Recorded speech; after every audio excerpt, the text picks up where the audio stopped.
प्रभु श्री राम और माता सीता का विवाह राजा जनक द्वारा रखी गई स्वयंवर की शर्त पूर्ण होने के पश्चात हुआ।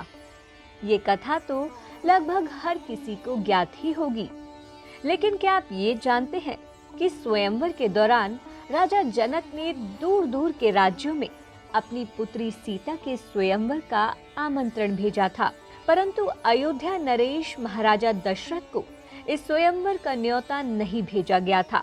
आखिर क्यों? ऐसी क्या वजह थी? क्या इसके पीछे कोई आपसी बैर था? चलिए विस्तार से जानते हैं। राजा जनक के शासनकाल में एक व्यक्ति का विवाह हुआ। विवाह के बाद वह पहली बार अपनी पत्नी से मिलने के लिए सज संवर कर ससुराल जा रहा था। वह बहुत ही उत्सुकता में था। तभी रास्ते में चलते चलते एक जगह पर उसको दलदल मिला, जिसमें एक गाय फंसी हुई थी, जो लगभग कुछ ही देर में मरने के कगार पर थी। उसने विचार किया कि गाय तो कुछ देर में मरने ही वाली है तथा कीचड़ में जाने पर मेरे कपड़े तथा जूते खराब हो जाएंगे। अतः वह मूर्ख अज्ञानी व्यक्ति उस गाय के ऊपर पैर रखकर आगे बढ़ गया। जैसे ही वह आगे बढ़ा, गाय ने तुरंत दम तोड़ दिया, लेकिन मरने से पहले गाय ने उसे श्राप दिया कि जिसके लिए तू जा रहा है उसे देख नहीं पाएगा। यदि देखेगा तो वह मृत्यु को प्राप्त हो जाएगी। वह व्यक्ति घबरा गया और एक उपाय निकाला। ससुराल पहुंचकर वह दरवाजे के बाहर घर की ओर पीट करके बैठ गया। सबके बुलाने पर भी वह अंदर नहीं आया तथा पीट करके वहीं बैठा रहा। उसकी पत्नी को जब इस बात का पता चला तो उसने अपने पति से इसका कारण पूछा।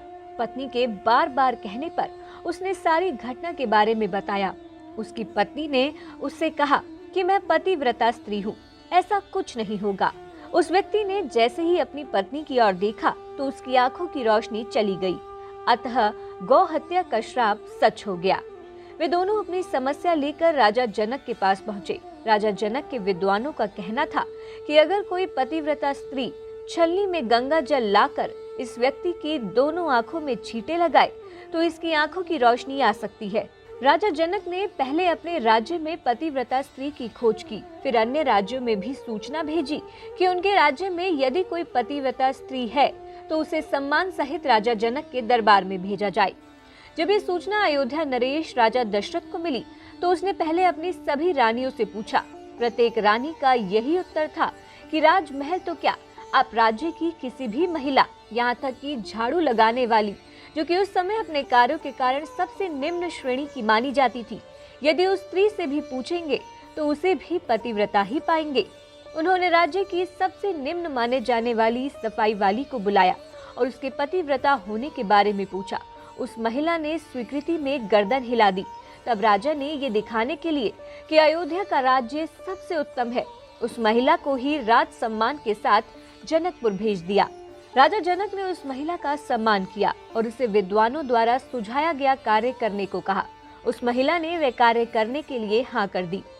महिला छलनी लेकर गंगा किनारे गई और प्रार्थना की, हे गंगा माता, यदि मैं पूर्ण पतिव्रता हूँ तो गंगा जल की एक बूंद भी नीचे नहीं गिरनी चाहिए। प्रार्थना करके उसने गंगा जल को छलनी में भर लिया और पाया कि जल की एक बूंद भी नीचे नहीं गिरी। राजा और दरबार में उपस्थित सभी ये दृश्य देख हैरान रह गए। जैसे उस महिला ने उस व्यक्ति की आंखों पर छींटे मारी, तभी उस व्यक्ति की आंखों की रोशनी लौट आई। अब उस महिला ने अपने राज्य वापस जाने की अनुमति मांगी। तब राजा जनक ने अनुमति देते हुए जिज्ञासावश उस महिला से उसकी जाति के बारे में पूछा। महिला द्वारा बताए जाने पर राजा आश्चर्यचकित रह गए। यही कारण था कि अपनी पुत्री सीता के स्वयंवर के समय उन्होंने सोचा कि जिस राज्य की सफाई करने वाली इतनी पतिव्रता हो सकती है तो उसका पति कितना शक्तिशाली होगा। अगर राजा दशरथ ने उसी प्रकार के किसी व्यक्ति को भेज दिया तो कहीं राजकुमारी सीता का विवाह किसी निम्न श्रेणी के व्यक्ति के साथ न हो जाए। इस विचार से ही उन्होंने अयोध्या में स्वयंवर का आमंत्रण नहीं भेजा। परंतु विधि का विधान कोई नहीं बदल सकता और माता सीता और प्रभु श्री राम तो स्वयं भगवान थे। उनका मिलना तो तय ही था। ये तो प्रभु की ही एक लीला थी। आप हमारे संतवाणी चैनल को सब्सक्राइब करें, वीडियो को लाइक करें, शेयर करें और हाँ, बेल आइकन पर क्लिक करना बिल्कुल ना भूलें ताकि हमारी किसी भी वीडियो की सूचना सबसे पहले आपको मिले।